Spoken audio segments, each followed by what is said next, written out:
Listen close, child, when the street gets loud and cold. When your name's a whisper, turn to rumor on the road.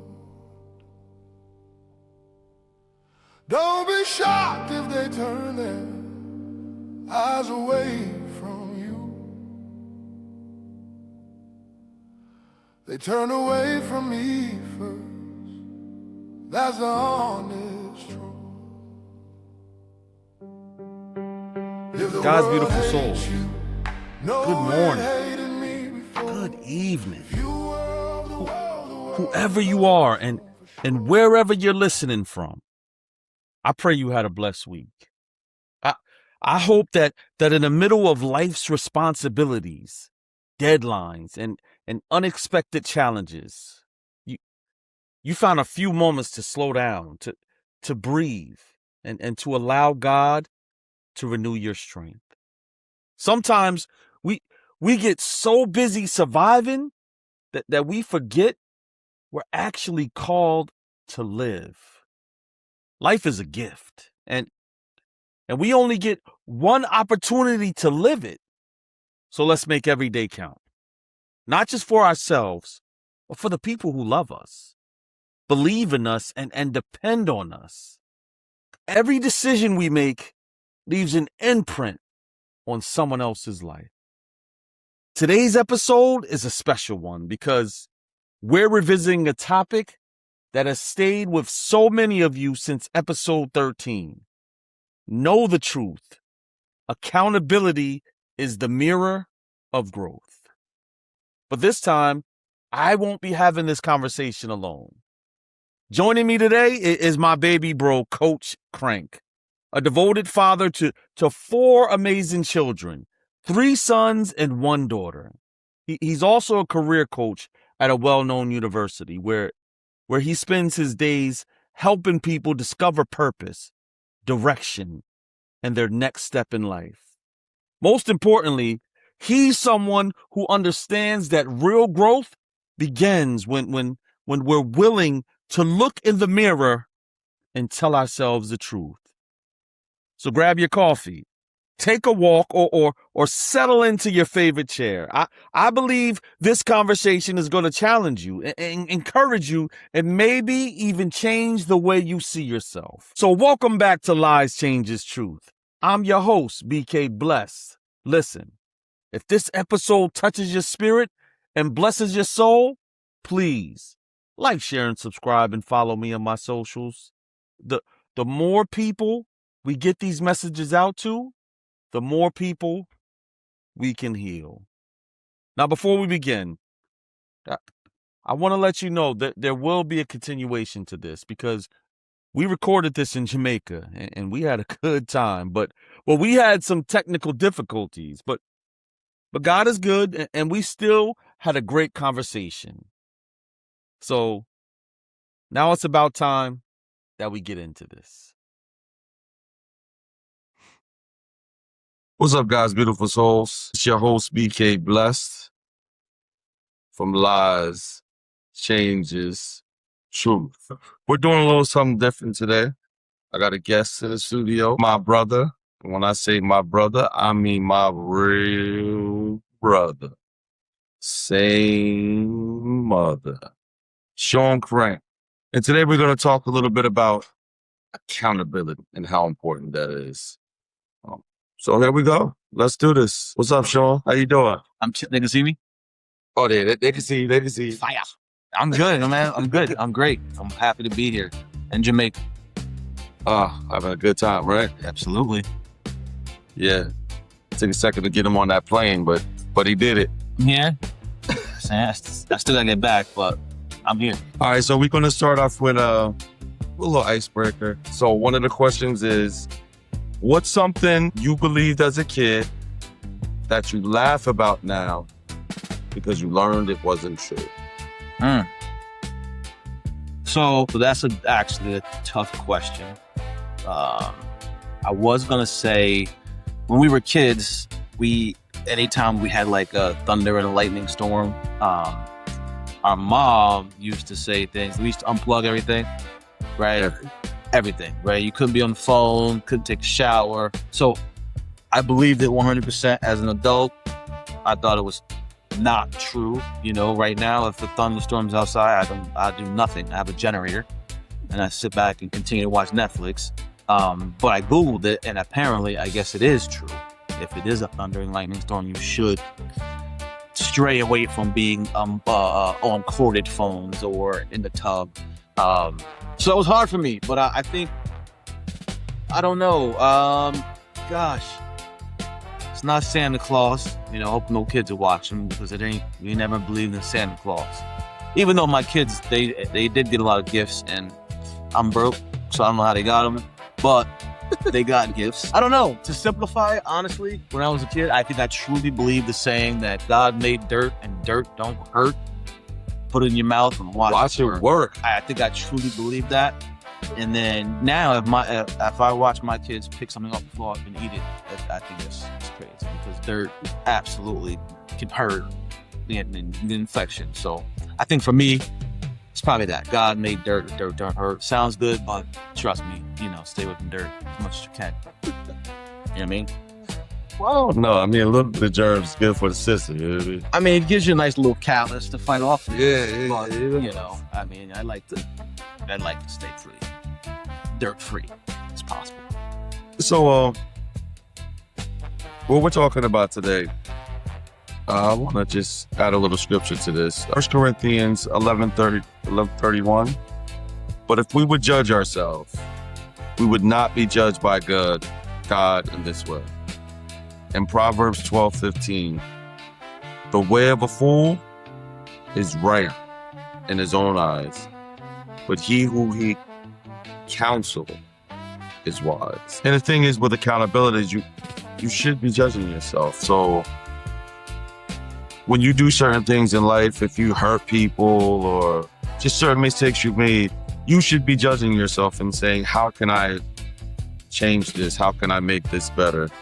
Also, you should be seeking people to say, hey, have I hurt you? Is there something I could do better? Because that's what we want to do in life. We want to grow. And I believe accountability is a part of growth. So now, next question I have for you, Shaun, is there a moment someone told you the truth about yourself and it actually changed you?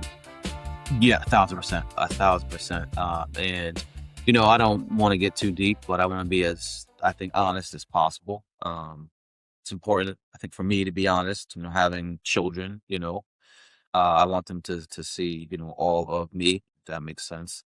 So I think for me, when I was around, I think about 30 years old, believe it or not, I went to the doctor, right? Mental health, right? Feeling just crazy. And I would say being diagnosed with depression and ADHD. It was those two moments or those two diagnoses that really changed my life. And the funny thing about it, I couldn't wait to get back to tell everybody. Ooh, sounds kind of wild, but for me, it was such an enlightening moment. It was a moment where everything made sense. Being able to put your finger on something, right? Instead of going through life trying to figure out the whys, why I can't be the way that I want to be, right? Or I'm not showing up the way I know I want to show up. Regardless of the efforts, that I think I'm putting in, right? That's a whole nother, I think, level to accountability, right? But besides the efforts that I thought I was putting in, but still not showing up the way I know I wanted to show up. So I think having those two, those words saying to me, that, hey, you are, you have depression and, you suffer from, or you're not suffer, you live with ADHD. That moment, I think it was 30, I came home, happy, what I mean? Happy, super clear, so So what I'm hearing is it gave you a understanding of why you functioned in certain ways and why you thought in certain ways and that you couldn't figure out. 100%. You know what I mean? Without someone giving you an eye-opening moment to say, oh, that's why I keep doing this. That's why I keep thinking it. Right? That's what I'm hearing. 100%. It's like waking up on with those. We used to have this this well, I don't know what you call it, this apparatus, this toy, this thing in the playground where you had your swings, you had your slides, we had this thing that just goes circle around and around. You spin it, you go around and around. Merry-go-round? Like a merry-go-round, right? The one you throw and you just right. It's like waking up in the middle of that and not knowing how you got there. That was like that way, like just here. That's like I don't even know how I got here, but this is just me. You know what I mean? And like, you know, you find those moments of peace in it, but the peace is quick and then you're back into this, you know, so being able to see that kind of on-ramp, right? Like how I actually got here. And also was a big part of like acceptance of who I am, like who Shaun Crank is, right? Who I am as a human, as a person. Being able to really, you know, just accept it, build off it, you know, and not even, and I would even say embrace it, you know, again, like those perfect imperfections, you know, being able to see who I am fully, changed the path of my life completely. Sure. So do you think, so this is a question that about you and then about the world, right? Do you think it's easier for you to hold other people accountable or yourself? And in that same question, do you think in general, is it easier for people to hold other people accountable or themselves? That's a tough question because I think some of it is your true nature. I feel like for me, it's way easier for me to hold myself accountable, just always being a tough critic of myself, right? Especially going through that space of life, not understanding what was wrong, right? And just being down on yourself because you weren't showing up the way you want to be. So I hold myself accountable, even for things that I honestly probably wasn't accountable for, if that makes sense. Things I wasn't even responsible for. So for me, I'm working on that still, right? At 47 of holding others accountable. It's easier for me to hold my children accountable because they seek it. But I think it's something I'm trying to practice, holding others accountable, especially in this next phase of my life. I think it's extremely important. You know, I think people in your circle that you care and love, you should be able to hold accountable. I think there's definitely levels to it. So I think it's, for me, it's still challenging to hold others accountable, but I'm also still balancing, you know, holding myself accountable when it's justified, right? I need to make sure it's okay, if I'm saying that right. I want to make sure I'm not holding myself accountable for things that I'm not responsible for. But I check myself, right? But I do, the word I don't want to use envy. I think the word I use, admire. I admire people that can hold others accountable respectfully. I want to get there because I think accountability also builds some boundaries, necessary boundaries. I think that there's a little bit of bleeding into each other. So, I mean, I'll work on that. I do think, though, I think you have to do both, right? I think you have to have the ability, if you're going to hold others accountable, you really should have the ability to hold yourself accountable as well. Yeah. Because that stuff is genuine. So if I were answering that question, I just think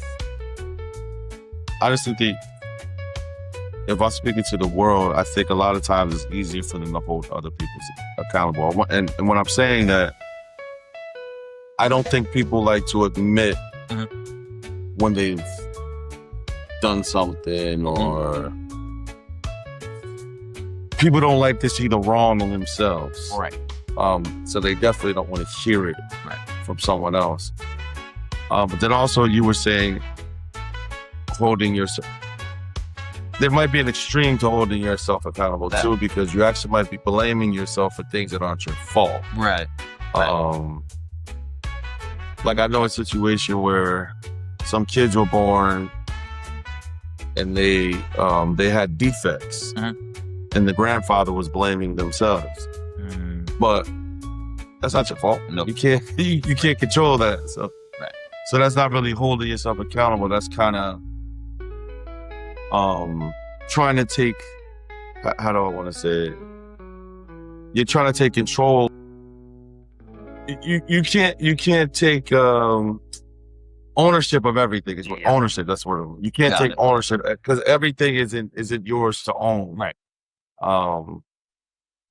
Some things are definitely someone else's fault. Right. Now, yes, you could say, well, maybe it's like if you get in an argument with your spouse, you might have been right, but there might have been somewhere you said, I could do that better. That's your accountability part. But like, if that spouse cheated on you, that's their fault. Correct. You can't blame yourself for that.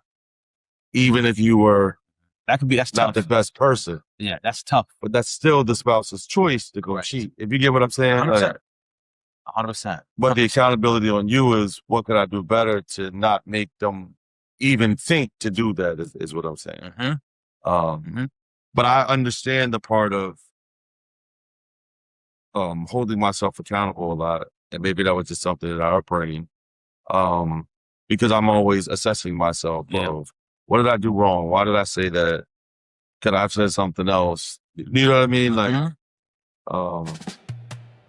and yes, I can say to somebody, why'd you do that? And like you said, I can hold my kids accountable. But the rest of the world, that's your life. And that's kind of how I see it. Yeah. I might not agree with it. I might not, whatever. If you're very close to me, I'll say something to you, but I might agree with you. I might not agree with you, but I'm not necessarily going to put your feet to the fire like that. Right. That's your life. Facts. And that's how I see it sometimes. Yeah. I think we're having a few technical difficulties, but... Is it? Yeah. All right, so the next question I have for you is, what's one thing you had to stop blaming other people for?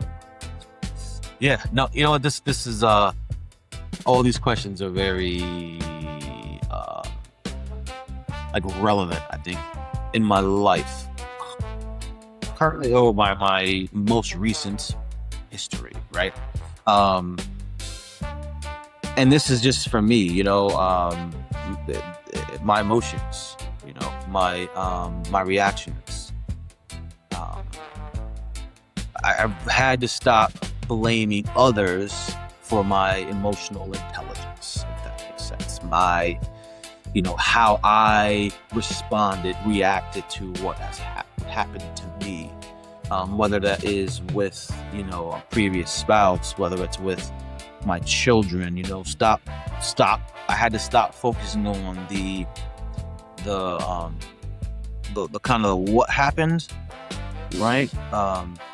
And had to really lock in into like how I responded. Right. Like, you know, stop, you know, listen, I have to be in control of, you know, my voice, you know. You can't control someone's intent.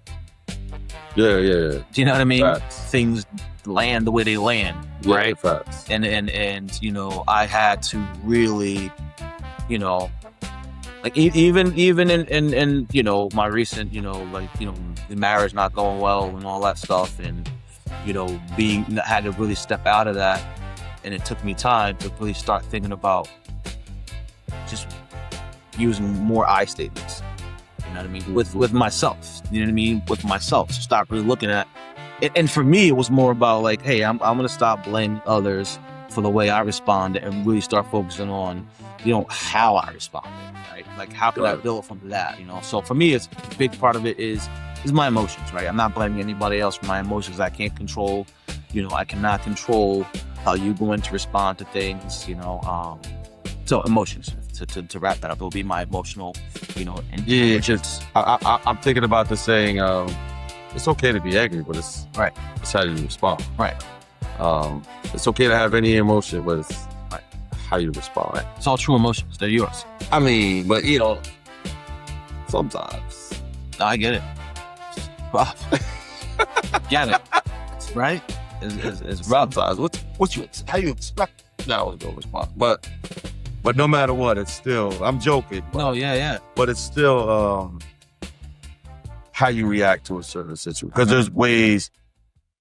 there's ways to react to certain situations where it comes out better on the other side. Right. Because sometimes there's a fire. If you add more fire to the fire, it doesn't stop the fire. It just makes the fire grow. Absolutely. So yeah, reaction is really important. And I do understand the whole, I'm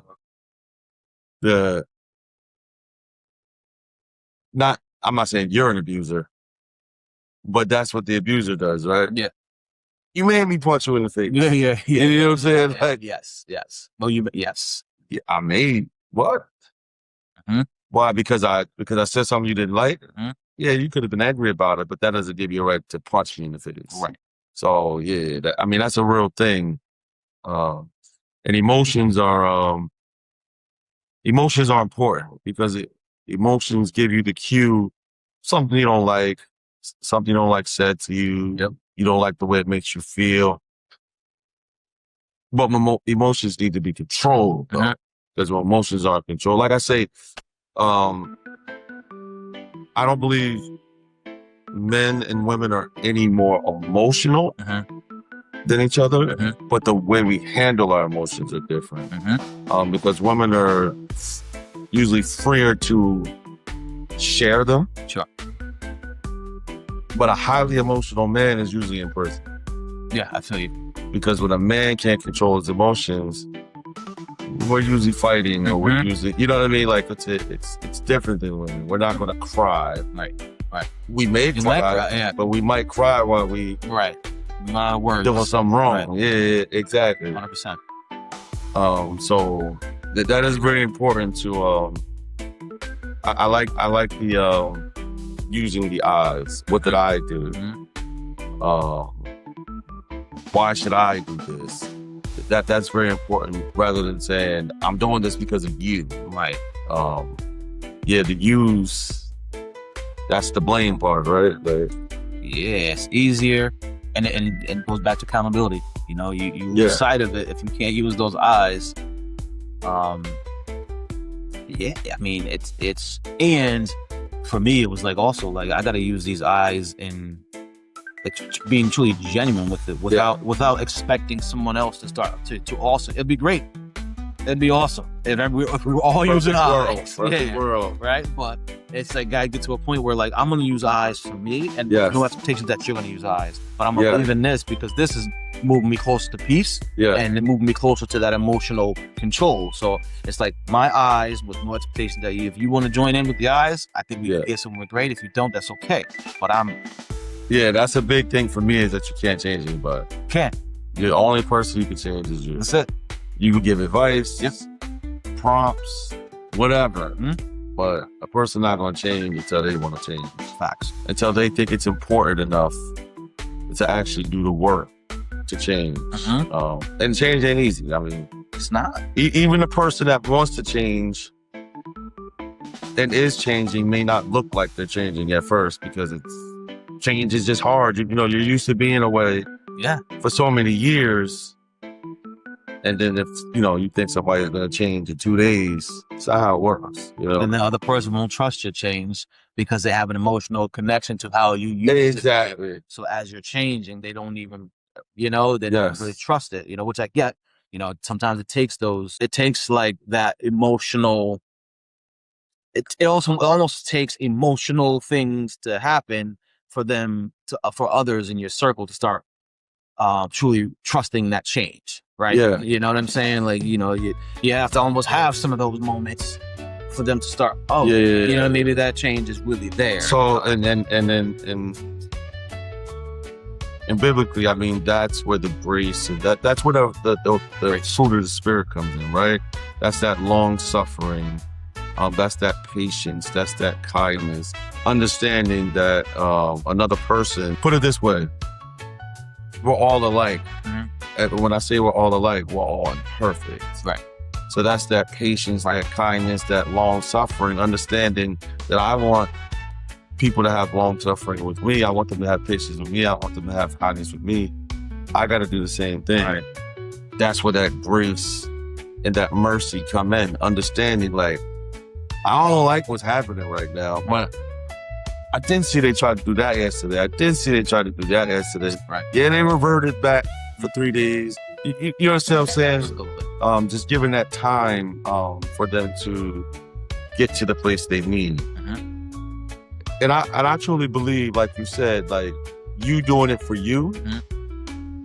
I believe when a person loves you, whether it's in a like a marital relationship, or if it's brothers, or if it's sisters, if it's friends, if they truly love you and they see you changing, sometimes that actually starts them to change because they're like that. You know what I mean? Like they start to see, because a lot of times when people change too, there's certain elevations that start happening, and then well, how'd you do that? How'd you do that? You know what I mean? And then you say, well, like I'll use myself. Like I say, well, I stopped smoking cigarettes, so I got a little more money in my pocket, or you know, I don't drink as much, so you know, I feel a little better in my body. You know what I'm saying? Absolutely. So, I think when people really love you, like just you change, it's just you modeling. The change makes them change. You don't need to do the. You need to do this. You need to do that. You don't even need to do that. It's just them watching. Right. And then like we have kids, and then the kids seeing that too. You know, because kids can be stressful, but you gotta have that same patience and do. Know it hated me before. If you were of the world would love its own for sure. But I chose you out of the noise. I chose you to be free. So stand with me, hold my hand, and let your heart believe. I didn't send you here to fit into their frame. You're carved from another story, carrying my name. When the laughter's gone and the crowd forgets your song, remember who called you out. You've known it all along. If the world hates you, know it hated me before. If you were of the world would love its own for sure. But I chose you out of the noise. I chose you to be free. So stand with me, hold my hand, and let your heart believe. There will be nights that make you question every step. There will be days they try to bury what I kept. But love is louder than the hate, and grace will be your skin. Walk slow, speak truth, let mercy come again. If the world hates you, know it hated me before. If you were of the world, love is on for sure. But I chose you out of the noise. I chose you to be free. So plant your feet, breathe my name, walk home with me.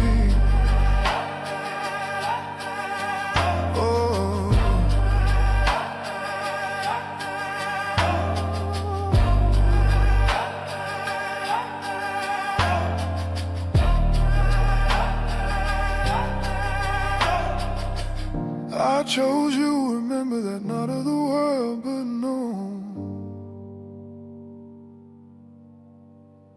When their backs are turned, you're never walking alone. Oh man.